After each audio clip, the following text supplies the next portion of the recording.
Tidak ada, saudaraku, yang lebih penting daripada keselamatan. Keselamatan jiwa adalah hal yang paling penting dalam hidup ini. Firman Tuhan berkata, apakah untungnya kepada seseorang dia beroleh segenap dunia ini tapi jiwanya binasa? Sia-sia. Kaya raya kita di dunia ini, berhasil kita di dunia ini, terhormat kita di dunia ini, saudara. Tetapi sudah kita meninggalkan dunia ini, kita ke neraka yang kekal, apakah untungnya? Oleh sebab itu pastikan keselamatan jiwa saudara pada hari ini. Amin, saudara. Biar semua kita pulang dengan keselamatan jiwa yang teguh. Jika kita tidak bimbang oleh aniaya apapun juga, kita tidak mau berpisah lagi dari Tuhan Yesus. Karena kita tahu hanya Tuhan Yesus satu-satunya jalan ke sorga, tidak ada jalan yang lain. Tuhannya sendiri berkata, akulah jalan dan kebenaran dan hidup, seorang pun tidak sampai kepada Bapa kalau tidak melalui aku. Hanya Yesus jalan ke sorga.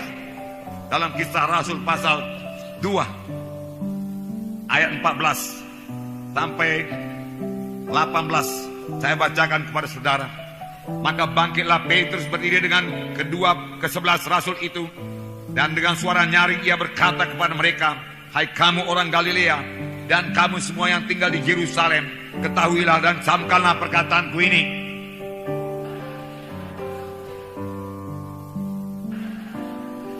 Tetapi itulah yang difirmankan Allah dengan perantaraan Nabi Joel.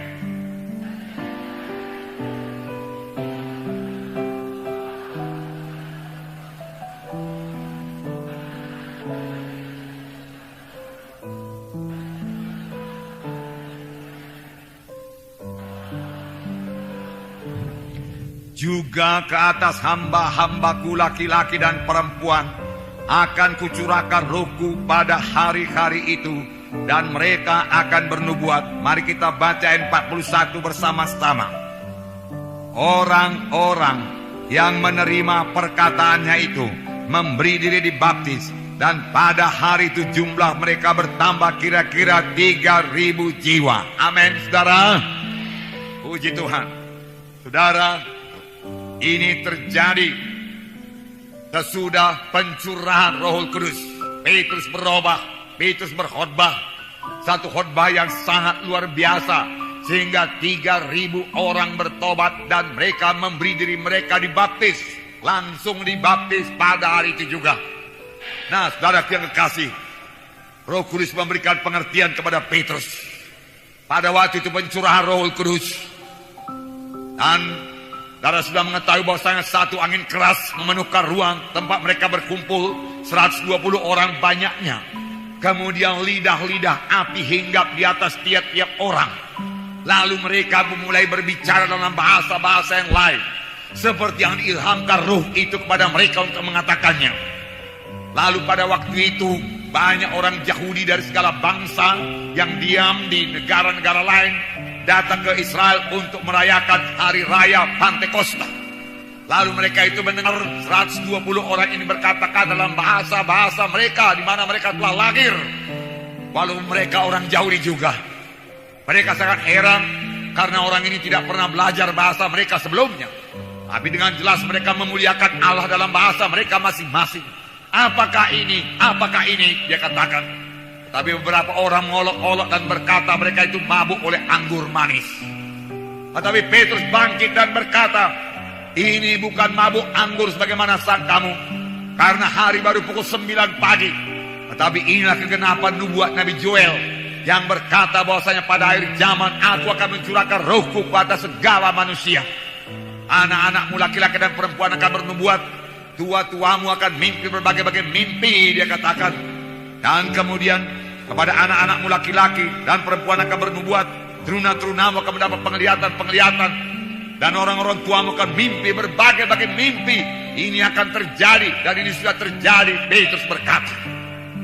Lalu apakah yang terjadi, saudara? Saudaraku, kita melihat di sini apa yang terjadi. Saudara, Petrus segera mengerti. Apakah yang Petrus mengerti, saudaraku? Kegenapan nubuat Nabi Joel. Petrus mengerti, saudaraku, perkara-perkara rohani. Petrus mengerti perjanjian lama.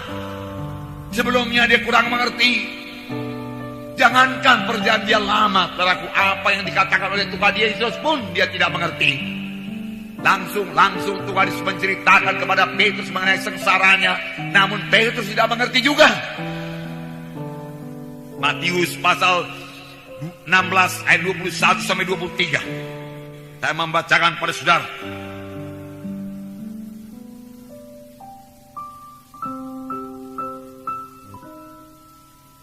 Saya membacakan.